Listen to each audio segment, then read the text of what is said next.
welcome to the Popcorn Junkies. Hello and welcome to the Popcorn Junkies. Welcome. Very lucky that we're here as we've had 3 power cuts today. I know, that was weird, wasn't it? I feel like we're in the air raid shelter in here. Well, don't you feel sort of safe in here? No, I feel frightened. Why? Because it's horrible when you have a power cut. Oh, I thought you were going to say it's horrible when you're in this room. Oh, charming that you've given me this cup. Well, you are a total bellend. Thank you, darling. If you're listening on podcast, she's holding aloft a ceramic mug with the words bellend on it. Beautiful roses all over it. It's Yeah. ironic. And, oh look, and I'm just, for those of you who aren't watching, I'm using an all-star Mr. and Mrs. Because we were on We were on Mr. and Mrs. the McGuinnesses. Beat us. Not They that beat they've us, ever- but never- they're divorced. So we've won. We've on won. balance. This is a movie review of We Live in Time, which I have to say, as we went into this film, I found the title really annoying. Well, it was so funny. Mark, I was in the cinema already with our daughters, and Mark was meeting up with us. And I said, "This title, girls." And they went, "I know."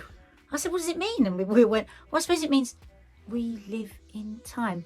Mark walked through the doors and went, "What the hell is this title?" Well, I mean, I knew what we were saying, but yeah, I just It thought was about no it for a the minute. title. I don't even knew what we were seeing. I was saying you were saying, "What the hell is this title?" What is this title? It was What a did you- stupid title. All right, so We Live in Time. This is a sort of, I don't know how this has been sold. It's being sold as a comedy drama. rom-com. And I don't think, I hate that. Does PR know nothing about this? That most people don't respond to rom-com?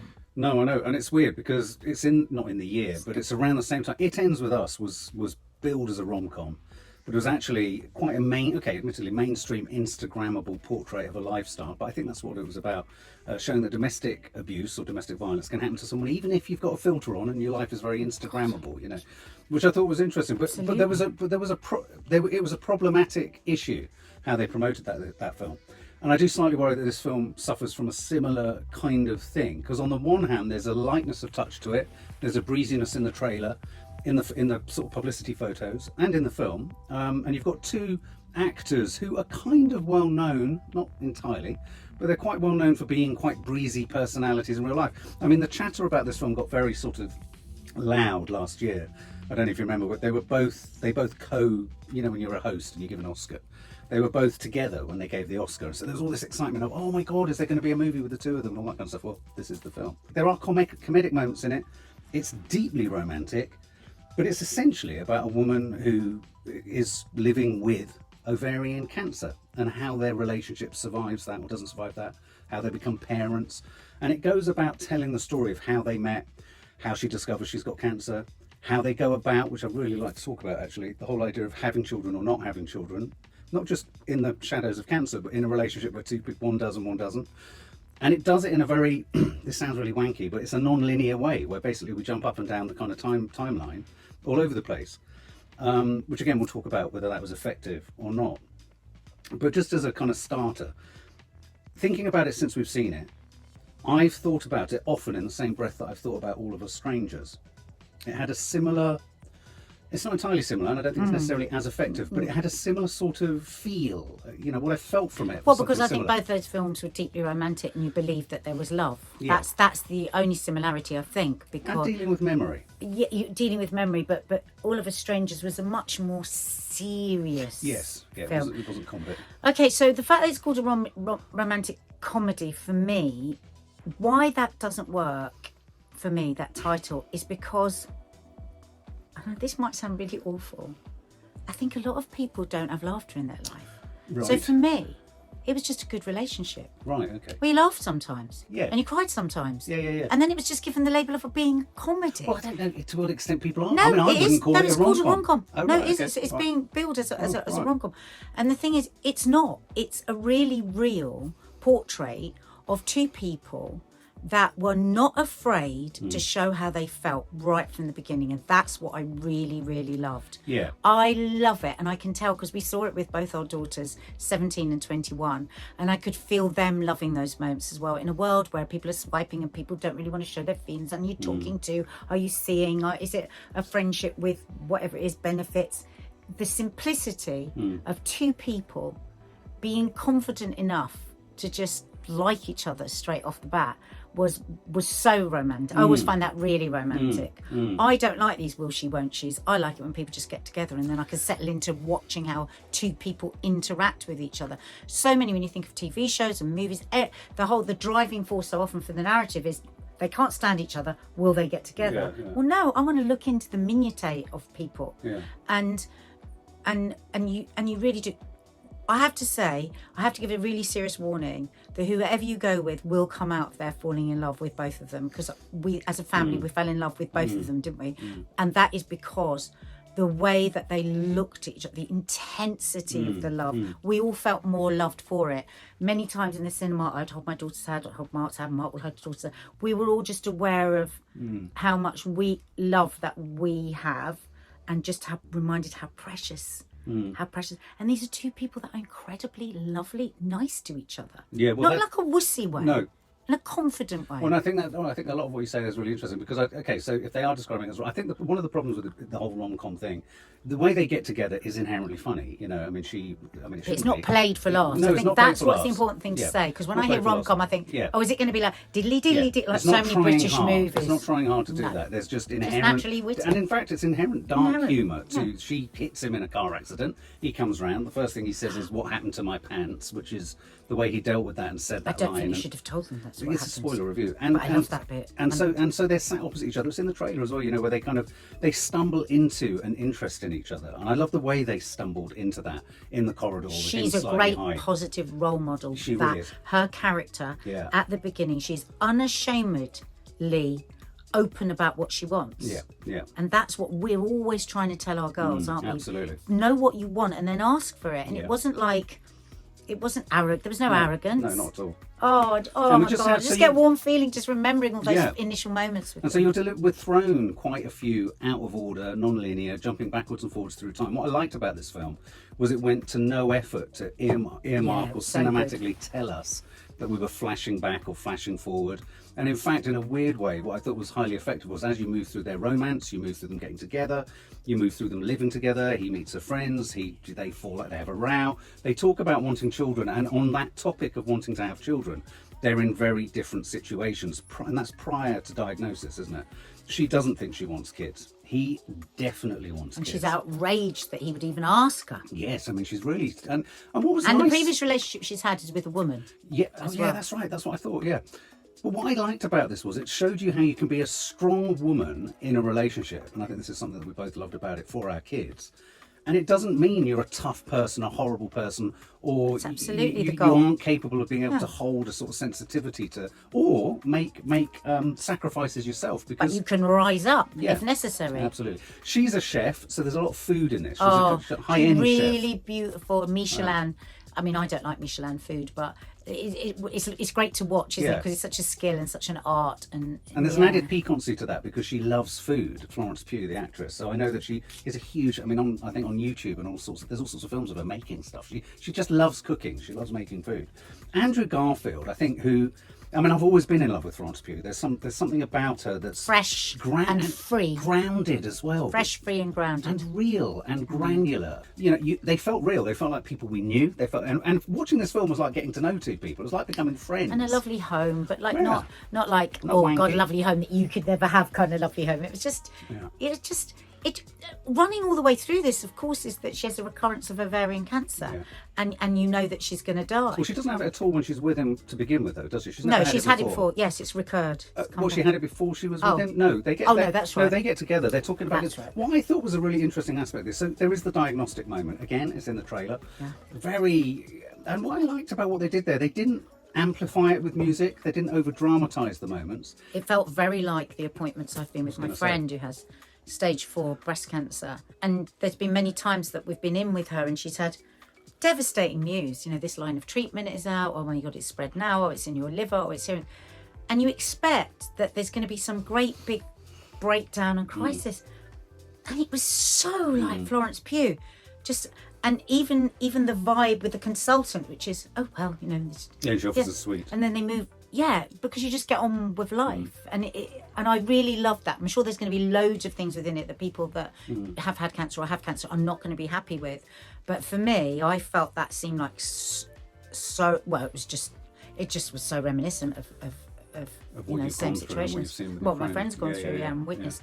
So But what I thought was beautifully interesting, played by all of beautifully them. played, really God. undramatic, and I think Yeah, that, you know, undramatic. some of the most dramatic things that happen in life when they're presented in film, they can have, ironically, the most dramatic impact when not overplayed, not over promoted, and not sort of amplified. And we were saying that to our daughter who's Yeah. studying to be an actress. We were Yeah. saying, you know, you might think, because there will be people that get news like that and totally break Yeah. down, but there's many people that be exactly like that too, and it's to play the opposite. Yeah. And so you Lovely. had her stillness. So she's a real firebrand. She's quite impulsive. She reminded me a lot of you. She'll lose her shit. She'll get temper. She'll have a temper.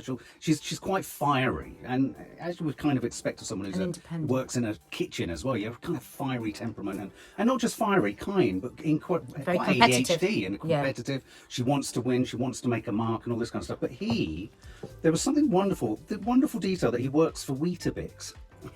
I thought what fun they had with him working for Weetabix. What do you have for breakfast? You get free Weetabix. And all, you know, the idea that he's got actually a really quite ordinary, boring job compared to hers. And the fact that what I loved about his sort of a little detail in his character was he's making lists and writing things down all the time. So when the diagnosis comes through, he's having to make his comfort and his safety is in. So it's going to be like So this. unlike her. She's going to feel like this. We're going to move like this, and all that kind of stuff, which was very charming and very, very sweet. But what did you think of the whole idea? So it's made apparent that she doesn't want kids, never thought about kids. He definitely wants kids. He's been in a marriage before, a relationship before. And then the idea that she decides to have a child, even though she at that point knows she's got, because it's in remission from ovarian cancer, that she decides to get pregnant. When she's given the sort of the awful choice of the treatment, which That's is right. take everything away and your chance will be tiny of recurrence. Yeah. Take one ovary away and, you know, IVF. And she's given all these different choices. And the thing is, it's like sometimes when our daughters are having trouble deciding on something like, do I want to go to this party or not? And they're just agonised over it for hours. And I say, okay, you can't go. Or, okay, you have to go. Immediately they know what their decision is. So I know that that's been the case for a lot of women. It's like, oh my God, I'm suddenly this age, or I'm suddenly, oh, now I really do want a child. Right. Because she was very competitive, very career driven, I suppose she just didn't know how where the space was for that. So as a woman who had children talk later about in life, biological clocks I and felt everything, don't they? I felt it was really played really real there. Right. And the gasp from our children when she chooses to keep an ovary, which of course increases her risk of recurrence. And I think some people will have an issue with that, won't they? Was that believable? Was that something? Absolutely. Again, my friend who has stage 4 cancer, when she had to stop treatment when she was pregnant, you know, you are offered to not go through with a pregnancy if you get cancer when you're pregnant. So, you know, that need is What there. horrendous roulette-like transactional. I've got to risk my life. Recurrence of cancer, Sophie's getting choice, cancer, Sophie's choice, in order to have a child. And also in this film was something else which I know you've come up against a lot with your friends as well, which is this idea of, you know, do I take treatment? Do I go through treatment and get sort of, you know, 12 months of hellish existence, you know, trying to get through treatment, it completely sort of paralysing her and diminishing her? Or does she just kind of strike for the stars and take no treatment and live for 6 months and do whatever they want? And I thought the two of them played without it being overwritten, which I thought was beautiful. I love when things are underwritten. And him looking at her, just the shot, the sequence of shots, very uncinematic in many ways, this film, but which allowed you to get to the truth of their story. Oh yeah, this there is was no a style, cinematic there was no film. style getting in the way, which was really this nice. is about heart and soul and love and But relationship. that negotiation, emotional negotiation, or toing and froing between the two of them, where I've never seen someone on film listen so intently and move with her thoughts. I think an awful Wow, lot of Andrew people Garfield. watching this love story will yearn, man or woman, for a partner that enters into every conversation without their ego being there first. Now, without the misunderstanding of ego, because ego isn't about being a nasty bastard. Ego is about insecurity. That's where ego comes in and saves us when we're insecure. So we're so often in relationships be defensive or be whatever. Like at the end of the film, I said, why isn't everyone just that nice? Because they were so nice to each other. If you are lovely to somebody lovely and they are lovely back to you, and you are honest and you are deep and you can have disagreements, you will have a beautiful life. That everything else can spin around that. If you have a deep connection, and that comes from as well, better to be kind than be right. We all do it in our relationships. We want the row, we want the bicker, we want this. And this portrayal of this relationship isn't like that. He doesn't bring his ego to the party. She does. Yeah. And he kind of loves her for it anyway. But also, the way he loves her is just... Yeah, the way he loves her, the way he listens to her, the way he steps, tries to see the world through her eyes, step in her shoes. Of course, he's got that. I mean, if it was in any loving relationship, I'm going to want to have you for as long as I can have you. So I'm going to want you to go through whatever you might need to go through to potentially prolong and elongate that time with me, or with us and the family and everything like that. And you could see him yearning for that, and it didn't become a sort of cloying, saccharine. No. Oh, he supported her, because they had rows. They had a. There was no out. saccharine. No, and there was a wonderful moment where I can't remember what they fell out about, and he walked bold in on her baby shower already. No toxic masculinity. No toxic masculinity. No, not a bit. He was prepared to stand in front of people and claim his and show his love for her. Yeah. He didn't. I mean, at times there were many moments in this where it felt almost documentary-like in the authenticity of scenes, like when the family came around for dinner, when they all, they came over for drinks. It was very believable. It was very sort of heartfelt and intimate, and it didn't, as I've said many times before, it didn't try and play us. It didn't try and manipulate us into having an emotion. Now, what I would say, and I kind of indicated it a minute ago, it is not at all cinematic. It could be a play. There were many moments in this where I thought, oh wow. And interestingly, the screenwriter of this wrote a play called Constellations years ago, which is about a woman who has a brain tumour, and it jumps across time. All the possible different times in different kind of, I think it also is about science too, but they jump across different kind of parallel universes of how they would have interacted as a couple. I found what this film did so successfully in its flashbacks in a very different way to something like All of Us Strangers, which was all about flashbacks, and there was a disorientation, a sort of poetic and abstract disorientation in All of Us Strangers. With this, what I loved about it, it felt like every move across time, back and forwards, was like the gyrations of him at the end, having lost her and her having gone, of how you remember someone. You remember someone about, you remember this experience. Life is about moments. It's shards and shards of kind of experiences and moments. And I thought, so the end of the film, in which she just very suddenly isn't there, again, it's really hard to explain it. It didn't flag that up. It didn't underline it. You didn't feel it was inevitably coming. She wasn't lying in bed, dying, like something Me, Earl and the Dying Girl, where you went, oh, right. No, you don't go through any of that. You're just left thinking. Except my friend Lee said, and then when she was just gone. He found that heartbreaking. But isn't that the truth of losing someone? In a way, you could almost see this film as just him, like you say, thinking about all the best moments. Yeah. And that's how I feel. That's how I think they approached the flashbacks and the moments going backwards and forwards. The scenes from your life. Yeah.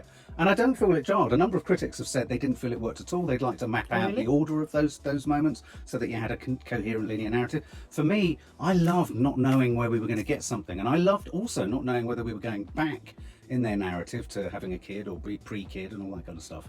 I thought it was incredibly successful. A couple of standout scenes though. The birth scene in the petrol station. I just thought this was a sensational piece of acting, performance, believability. It was so intense when she's caught on the hoof. It was the only moment. It was the only place where there was a couple of moments that was a little bit rom-com. Yeah. What with the assistant working in the. I would just brought it down. If I'd been the director, I would have just gone just a little turn. Andrew played one moment that was a bit rom-commy. Did he? And I wanted to go, was that the truth? And it was, and I put my hand to hold the baby in it. It was just a little bit. Yeah, maybe. But I mean, I'm picking at knickers. Picking at straws. You're nitpicking. Nitpicking. You're nitpicking. You're not picking at knickers. That would be odd. I thought this was. I mean, we were all in tears. If I had any issues with the film, what would they be? I mean, it's not an issue because it wasn't cinematic. It was very theatrical and play-like. But sometimes, I can't believe I'm saying this because I'm quite a stylist. I like the style of cinema. I love using all the tools that are available to you. I think lacking all of that kind of hullabaloo and excitability of technique and shots and it looked nice, meant that you could just sit with the truth of their relationship. It would have got too, I think the cutting back and forth would have become too much. There was the story of two people. And, we went as a family and we came out and our eldest was like, and what now? Yeah. We're supposed to just crack on with the rest of our day. Yeah. And I thought that was a really beautiful summation of it because Mark always likes to do marks out of 10. But my thing is, were you still thinking about it when you went out? Are you going to tell everyone that you meet over the next few days to go and see this film? And I've done both those things. So for me, it was, I loved every second of it. And I think also there was an added intimacy to this, even through my, obviously, one step removed experience that you've gone through with your friends. I think everyone knows someone who's gone through or is going through cancer in some way. I don't know. It's weird. The thing that stayed with me the most from this, and I talked for 10 minutes about it on Coffee Moaning, was this idea of, wow, how nice to see a relationship. They argue, they fall out. You don't necessarily think they're going to make it. You think that the wanting the baby, not wanting the baby issue might kind of pull them apart. But this is a couple who care for each other, and the way they looked at each other and treated each other was kind. And you know what? It's funny because often through the film I was thinking of my friends that have had cancer and still have cancer. And the next day I was talking to one of my friends that's like through all her treatment and everything and doing really, really well. And I said, oh my God, you know, it's so weird because before I knew anyone that had cancer, I wouldn't talk to them about this film. I would be like, oh my God, you know, just don't even mention it because it's so sad. It's so, I said, but I wouldn't do that now, having learnt more about what cancer means. And I said, you know, this other friend of ours who's still dealing with firefighting cancer, she said, you know, she said it actually makes her feel a bit better when she watches a tragic story about somebody else with cancer. And I think it's that thing. I suppose I'm saying this for anyone that might have cancer or might have a friend that has cancer or a partner have cancer. Don't assume that they wouldn't want to see it. Don't whisper about it behind closed doors. No. And if somebody with cancer asks you to go and see it with them, what an honour to go and see it with them. Well, and also on that, which is a really, really good point, you know, Florence Pugh's character in this says that the reason she kind of, behind his back, tries to win this kind of culinary award, she doesn't want her daughter, who she's going to leave behind, to just think of her as a woman who was living or dying from cancer. In a very, very microscopic way. I understand that only from never wanting to just be understood in terms of alcoholism. That's the line that Lee said to me. He said, and when she said, I don't want us to just think of her dead mum with cancer. Exactly, but in a weird way, what this film is an absolutely brilliant top draw example of is giving you a portrait of someone dying of cancer where it's not just about them dying of cancer. And my friends with cancer will say, cancer's so fucking boring. Yes. You're filling out forms, you're making appointments, you're having another appointment, you're going here, you're going there for this x-ray, and then you see people and be like, how are you cancer? It's like, we want to just be people that are living with cancer, not cancer is the first thing you see about us. And that's what this film why, is. for so many people, and very much with my friend, losing her hair was just so awful because she said, I've managed for 11 years to just scoot around without people really knowing I've got cancer. So never assume that you know how somebody's thinking or feeling about having cancer, because I've had so many surprises since meeting lots of people with cancer. So a really beautiful film. Beautiful film. I am going to score it. I'd give it 80 out of 100. There you go.